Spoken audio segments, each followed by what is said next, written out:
Hello everyone, Michael Spray Jones coming to you with another video, and this one's just going to be about experience and making mistakes.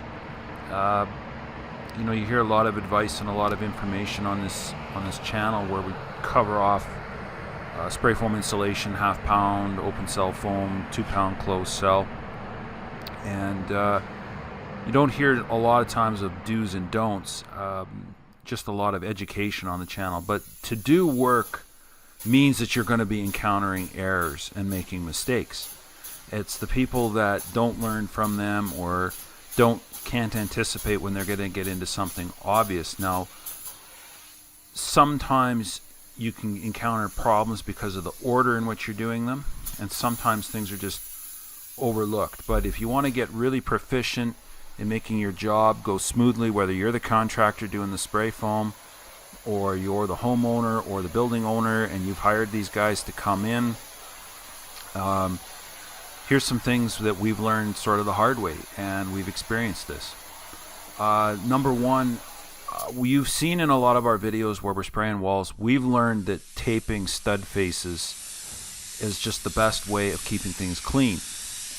We used to scrape, we used to do no prep, we used to try to come up with a technique where we felt that we would get the maximum amount of foam inside the stud bay, and that we'd have to do very minimal amount of scraping, so we didn't tape anything off. And no matter what, we found that it was always labor intensive to clean up, even with a minimal amount of scraping, and that there was no substitute for putting packaging tape on the stud face, the cheap self-adhering tape that we could get, and then just pulling that tape off. And one of the things that I found is that visually it looks better than a scraped wall, because a scraped wall still has the remnants of the foam.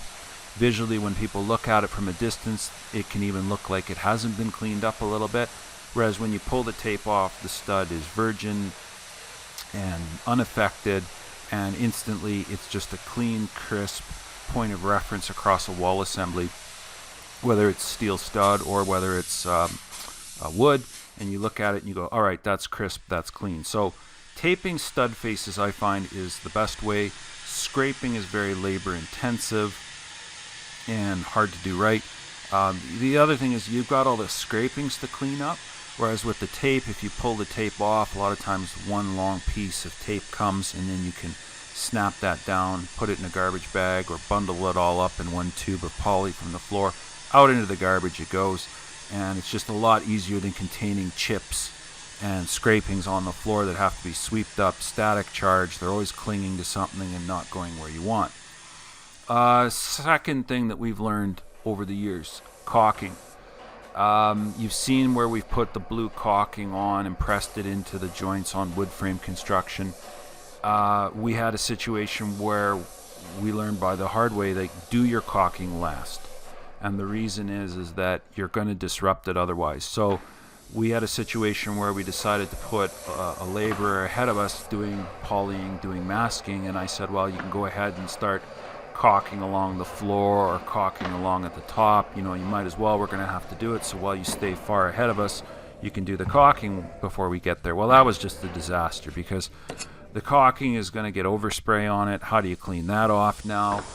The caulking absorbs chips and chunks when you're cleaning up and shaving foam. It sticks to it if it's the type that doesn't skin over and become tack free. So if you're using like a blackjack or something like that, every bit of junk is going to stick to it, and then it's just impossible to clean that junk off the wall. So do your spray foam, do your touch-ups, then tear everything down, check everything over, do your trimmings, and then last, do your checkout with your caulking on wood-to-wood frame construction.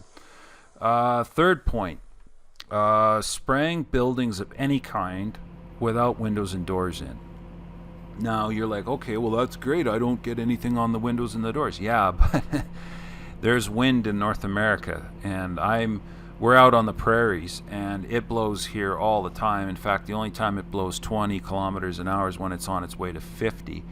And if you have a building, a commercial building, a pole shed building, a new shop that's gone up, a new house, whatever, and there's no windows in it, no windows and doors in. Maybe it's obviously summertime, right? Springtime, summertime, whenever, and you don't have a heating problem. You're like, okay, well, let's just get in there and get the spray foam done. The wind coming through that building is going to be like a wind tunnel. It'll actually get accelerated as it's going through the different openings, and it'll just take the spray inside the building and just whip it out. It'll curl up around the top of the roof and get it onto the shingles, especially when you have black shingles. It'll get on somebody's car. It'll get on your spray rig. It'll get on building supplies that are stacked up outside. It'll get on 2 or 3 other houses down the way that are being built. It's just a nightmare. So if you're inside the structure, you've got to take steps to either be there once the windows are in. So, and this is sort of a sub-point plot to that.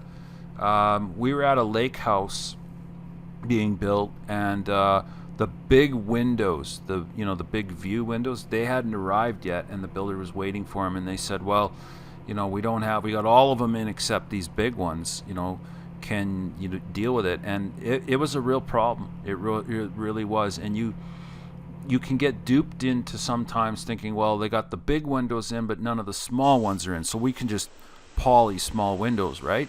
Well, that kind of can work, except when you're at the lake and there's wind coming across water and stuff like that, and it gets accelerated with temperature change, I've watched poly just blow right in.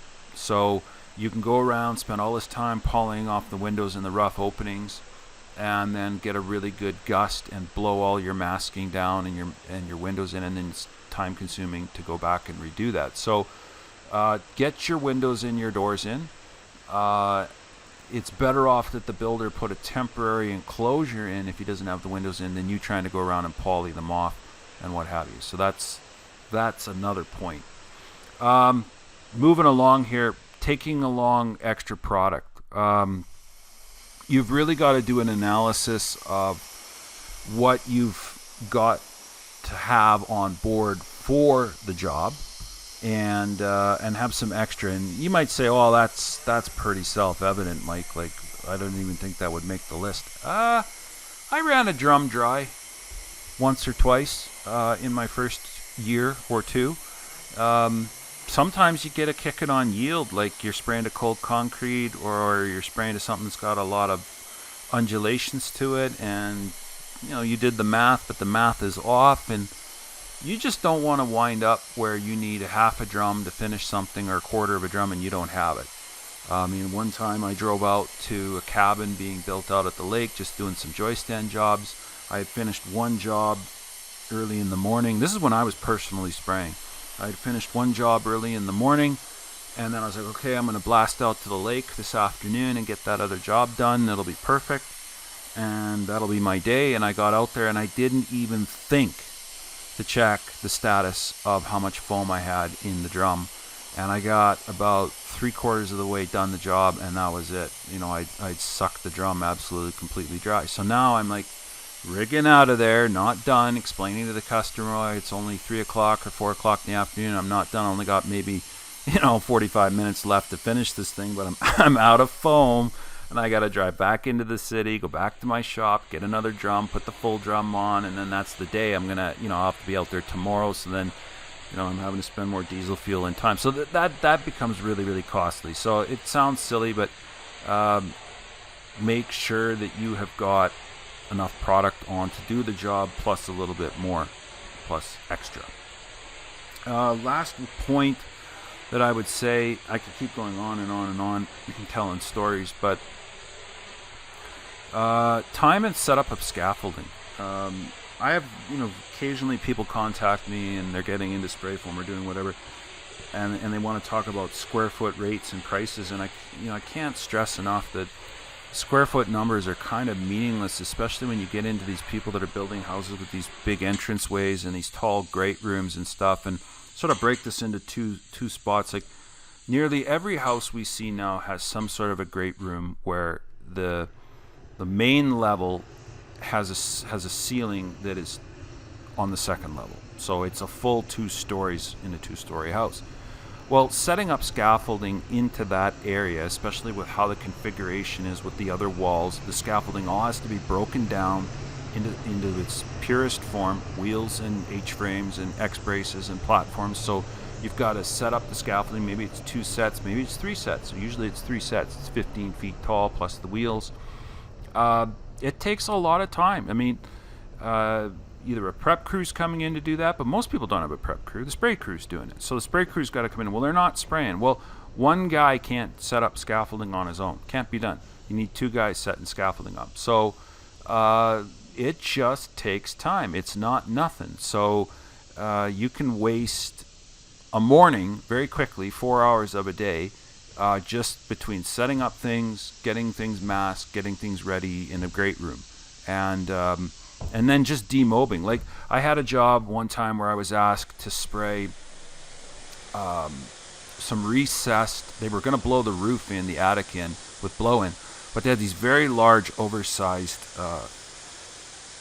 boxes that the pot lights would fit into. And the reason being is that due to the fire code, they had to fire rate these with sheetrock. So they had to build a plywood box, and then they had to sheetrock it, and then they had to put the recessed light up inside of it. So the builder wanted these things spray foamed so that they were fully insulated and he wouldn't have problems, because the box was so large. How is he going to get insulation all the way around it? Okay, so he says to me, well, we got 4 or half a dozen lights in this main entrance area. Can you get these sprayed? And I was like, oh yeah, sure, not a problem. Yeah, I'm hero of the day. Yeah, that shouldn't take very long. Well, I start looking at it. It's very complex. It's very complex because his stairs to the second level came right down into the corner of the room, right directly underneath 2 of these blinking lights. And how are we going to get at them now? The scaffolding can't get into the corner. The ladder that we're going to do is propped up against the wall, but the lights aren't up against the wall. The lights are actually out 3 feet. They were just in this perfect little zone of not close enough to use a ladder, and we should be using a scaffold, and the scaffold can't get underneath it. We're actually at the precipice, and we ended up getting some outriggers. We ended up having to go up, set the outriggers up, brace the scaffold so there would be no problem getting on the outrigger. So it was solved, right? It was solved. We got it done. But we spent copious amounts of time fiddling around with getting the right type of scaffolding to do that. If you have large entranceways on housing or on commercial building where you're expected to put spray foam in and there's a whole set of stairs and a landing and a curve, you might end up having to get some very complex temporary platforms built over top of those areas in order to reach them and access them. They are not straightforward, and they can add huge amount of time. Like, I remember I had a builder that had the entranceway. The entranceway was full 2-story on a 2-story house. The stairs came right down with a little landing and everything, right, 8 feet in front of the door kind of a thing. Well, for the entire run of getting that wall and that roof section sprayed, we couldn't use scaffolding. There was nowhere to platform off. You would have had to use tube and clamp. So we talked to the builder and said, you're going to have to get some people out. And he spent a whole day building platforms, planking across and putting plywood across so that we could hover right over top of the stairs and get into the corners. So those are all things that you learn the hard way. They add to your bid. They add to your time. And you've got to really check things out and make sure that they're right. So avoid those kinds of mistakes. Avoid those kinds of simple things that you can learn from what I'm saying. If you've got something to share with people, put it in the comment section. Like and subscribe. Share the video with somebody who needs to see it. And we'll catch you on another one.